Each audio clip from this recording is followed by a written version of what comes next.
आकाश news, खबरों की तह तक, खबरों की तह तक, खबरों की तह तक। एक अखबार में एक चेन बनाई हुई है इन दोनों पार्टियों द्वारा।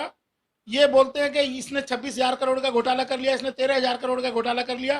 तो हम कहते हैं ये सबूत पेश करो जनता के डोमेन में, और हम उन पे एफआईआर कराते हैं। दोनों ही पार्टियों के खिलाफ सीबीआई इंक्वायरी करवा देते हैं, और जनता तय करेगी कि भ्रष्टाचारी बड़ा कौन है, छोटा कौन है। आपकी अपनी पार्टी पीपल्स के राष्ट्रीय अध्यक्ष एडवोकेट रामवीर चौहान ने दिल्ली नगर निगम यानी कि भाजपा और दिल्ली सरकार यानी कि आम आदमी पार्टी पर गंभीर आरोप लगाया है। एक प्रेस कॉन्फ्रेंस कर मीडिया के सामने कहा कि भाजपा जो एमसीडी है वो छोटा भ्रष्टाचारी है, और जो दिल्ली सरकार है यानी कि आम आदमी पार्टी की सरकार है वो बड़ा भ्रष्टाचारी है। ये गंभीर आरोप 3 अगस्त को एक प्रेस कॉन्फ्रेंस के माध्यम से दोनों पर यानी बीजेपी और आम आदमी पार्टी दोनों पर हमला बोला है। उन्होंने कहा कि बीजेपी ने आम आदमी पार्टी पर लगाया 26,000 करोड़ रुपए का घोटाला। सीएम अरविंद केजरीवाल फिर भी चुप हैं।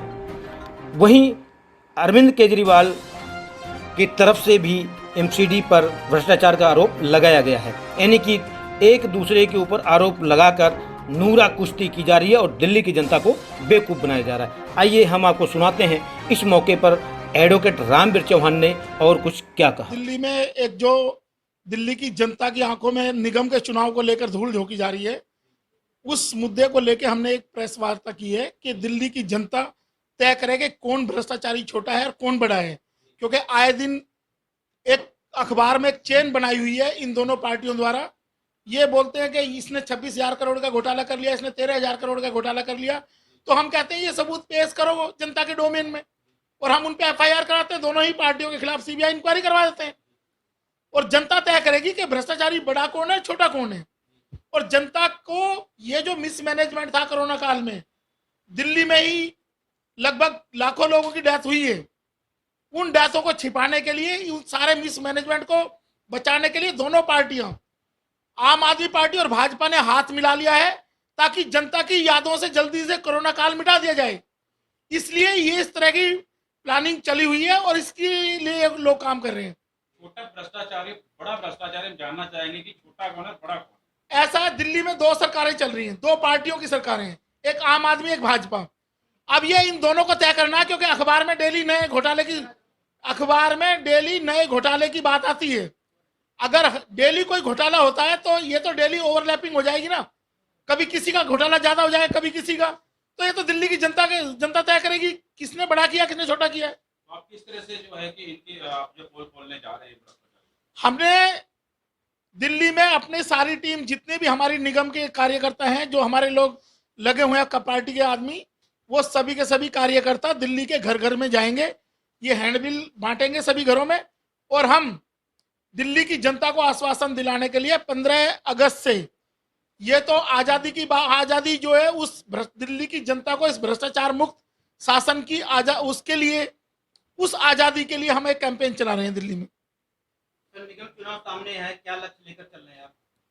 निगम का चुनाव, निगम का लक्ष्य हमारा ये है कि हम भाजपा और कांग्रेस, ये भाजपा और आम आदमी का सफाया करके हम दिल्ली की सत्ता प्राप्त करेंगे। लेकिन आम आदमी पार्टी ने तमाम चीजों को मुफ्त दिया है, जैसे बिजली, पानी और कुछ चीजें, कैसे आप तोड़ पाएंगे इनके खिलाफ? आम आदमी पार्टी ने और भाजपा ने बहुत सारी चीजें मुफ्त की हैं, लेकिन मैं आपके चैनल के माध्यम से कहता हूं, इन्होंने मौत भी मुफ्त की है।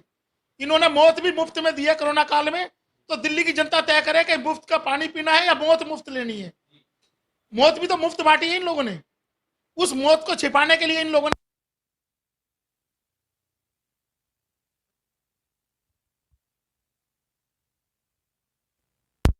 कोई अपना सगा संबंधी वापस ला सकते हैं जी, और दिल्ली के मुख्यमंत्री से जवाब लें इस चीज को। सर, एक मामला और आया है दिल्ली कैंट का कि वहाँ एक दलित की बेटी के साथ, जो नाबालिग छोटी बेटी के साथ जो है रेप का मामला सामने आया है, क्या कहना चाहेंगे इस पर? इसके लिए देखिए, ये बड़ा संगीन मामला है, और हमने तो जो पहले भी हाथरस कांड पे भी हमने बहुत मेहनत की थी इस मुद्दे पे जी। जब तक एक दलित समाज के लोग एकजुट होकर संघर्ष नहीं करेंगे जी, अत्याचार गरीबों पे हो रहा है जी। किसी अमीर किसी ताकतवर के खिलाफ अत्याचार नहीं है। तो मेरी तो इन सबसे यही रिक्वेस्ट है अपने सभी भाइयों से कि आप लोग मिलके सत्ता में पार्टिसिपेट करो, सत्ता को हासिल करो। अगर आप सत्ता हासिल कर लेंगे तो शासन प्रशासन आपके हाथ में होगा, आपकी बहन बेटियों की तरफ कोई आंख उठा के नहीं देख पाएगा। आपकी अपनी पार्टी पीपल्स ने इस मौके पर एक हैंडबिल भी जारी किया है, जिसके माध्यम से जनता को बताया गया है कि जितना भ्रष्टाचार ये दोनों लोगों ने किया है, दोनों पार्टियों ने किया है, उस पैसे से प्रत्येक गृहिणी के, दिल्ली की प्रत्येक महिला को 10,000 रुपये महीना भत्ता दिया जा सकता है। उसके साथ साथ जितने भी युवा बेरोजगार हैं उनको भी 5,000 रुपये महीने का भत्ता दिया जा सकता है। साथ ही साथ जितने भी e rickshaw, auto rickshaw, taxi चालक हैं, उन सबको भी 10-10 हज़ार रुपये महीना भत्ता दिया जा सकता था। उन्होंने कहा कि यह सब इन दोनों पार्टियों की जो नेता हैं उनके जेब में चला गया है।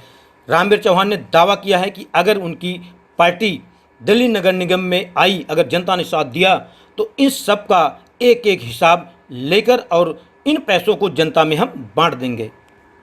आपकी अपनी पार्टी पीपल्स के राष्ट्रीय अध्यक्ष एडवोकेट रामवीर चौहान के इस दावे का जनता पर कितना असर होगा, ये तो आने वाला वक्त ही बताएगा। किसी भी खबर को आकाश न्यूज़ पर चलाने के लिए संपर्क करें 9540468146।